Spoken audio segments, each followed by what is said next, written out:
दोस्तों आज मैं पढ़ाने जा रही हूँ प्रकाश संश्लेषण का महत्व, इम्पोर्टेंस ऑफ फोटोसिंथेसिस। ओके, प्रकाश एवं अन्य उत्पाद, ये तीन मैंने हेडिंग दिए हैं। प्रकाश एवं अन्य उत्पाद मतलब फूड एंड अदर प्रोडक्ट्स, ऊर्जा का स्रोत सोर्स ऑफ एनर्जी, वायुमंडल का शुद्धिकरण एंड प्यूरिफिकेशन ऑफ एटमॉस्फियर।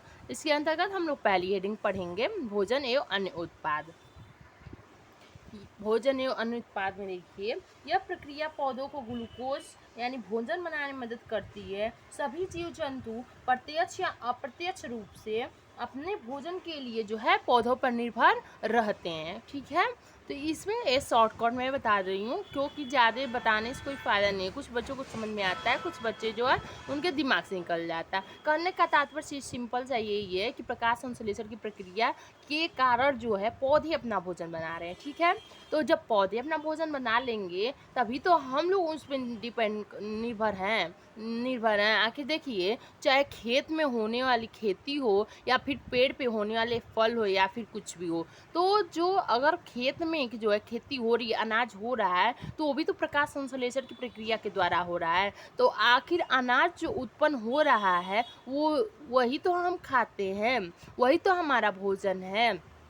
हम उस खेत से प्राप्त हुई उत्पादों को तो ही अपने भोजन में प्रयोग करते हैं। तो यानी प्रकाश संश्लेषण की प्रक्रिया के द्वारा ही वो सारी चीज़ें हो रही हैं, तो हम भी उस पर निर्भर हैं। प्रकाश अगर पौधे भोजन नहीं बनाएं तो क्या हम जीवित रह पाएंगे? नहीं रह पाएंगे। ठीक है, तो ये प्रकाश संश्लेषण का सबसे बड़ा महत्व ये है, पहला पॉइंट है कि पौधे अपना भोजन बनाते हैं और हम उस पर निर्भर हैं। ठीक है, ऊर्जा का स्रोत। अब दूसरा पॉइंट समझते हैं, सोर्स ऑफ एनर्जी क्या होता है।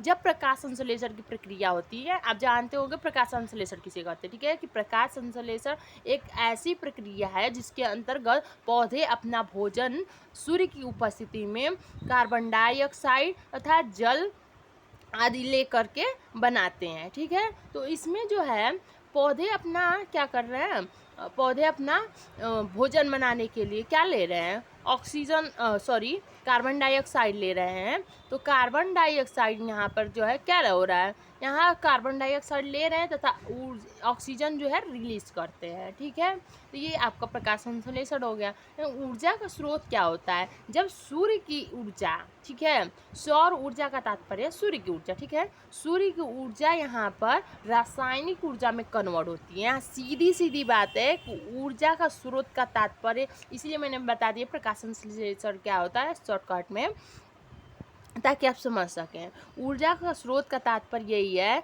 कि यहाँ पर क्या होता है, सौर ऊर्जा, सौर ऊर्जा जो है रासायनिक ऊर्जा में, रासायनिक ऊर्जा में बदलती है। मतलब सौर ऊर्जा का रासायनिक ऊर्जा में बदलना ही ऊर्जा का जो है अन्य बदलना ही ऊर्जा के स्रोत के अंतर्गत आता है। ठीक है, कि उसका स्रोत क्या, देखिए ऊर्जा का स्रोत पूछ दिया तो मतलब जो है सौर ऊर्जा क्या हो रहा है, वो रासायनिक ऊर्जा में बदल रहा है, कन्वर्ट हो रहा है। ठीक है, तथा इसमें जो है कुछ प्राकृतिक स्रोत, अब देखिए जैसे कुछ पेड़ पौधे जो हैं पहले करोड़ों वर्ष पहले भूमि में दब गए थे। ठीक है, दब गए थे, तो अब उसके बाद भूमि में से बाद में निकल रहा है, क्या निकल रहा है, कोयला निकल रहा है, पेट्रोलियम निकल रहा है, आदि सारी जो वो निकल रहे हैं।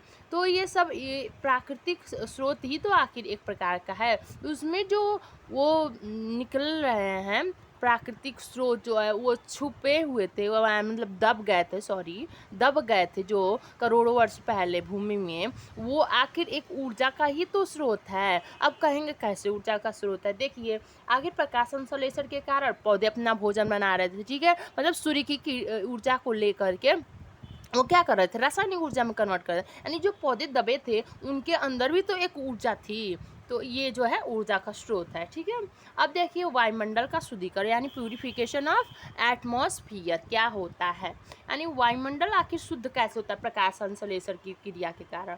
देखिए प्रकाश संश्लेषण क्रिया भी मैंने बताया क्या होता है, कि प्रकाश संश्लेषण की क्रिया में सूर्य की उपस्थिति में पौधे क्या करते हैं, कार्बन डाइऑक्साइड तथा जल लेकर के अपनी क्रिया करते हैं। लेकिन जब पौधे अपना ये क्रिया करते हैं तो कार्बन डाइऑक्साइड लेते हैं और ऑक्सीजन छोड़ते हैं। तो यहाँ देखिए कार्बन डाइऑक्साइड ले रहे हैं और ऑक्सीजन छोड़ रहे हैं। आप सभी को पता है कि इस पृथ्वी पे जीवित रहने के लिए ऑक्सीजन जो ज़रूरी है, ठीक है। तो ऑक्सीजन की मात्रा जब रहेगी आएगी कहाँ से? जब प्रकाश संश्लेषण क्रिया हो रही है तो कार्बन डाइऑक्साइड पौधे ले रहे हैं और ऑक्सीजन छोड़ रहे हैं। तो ऑक्सीजन छोड़ रहे हैं तो ये प्रकाश संश्लेषण की क्रिया के कारण ही छोड़ रहे हैं, ठीक है, कि वो क्या कर रहे हैं, ऑक्सीजन छोड़ रहे हैं। तो हमारे वातावरण में वो ऑक्सीजन जाएगा और हमारे वातावरण को या फिर वायुमंडल को क्या करेगा, शुद्ध करेगा। तो ये रहा आपका वायुमंडल का शुद्धिकरण। आई होप आप लोगों को समझ में आया होगा। अगर नहीं समझ में आएगा तो आप लोग कमेंट ज़रूर करिएगा, मैं इसको दोबारा समझाने की कोशिश ज़रूर करूँगी। Thank you.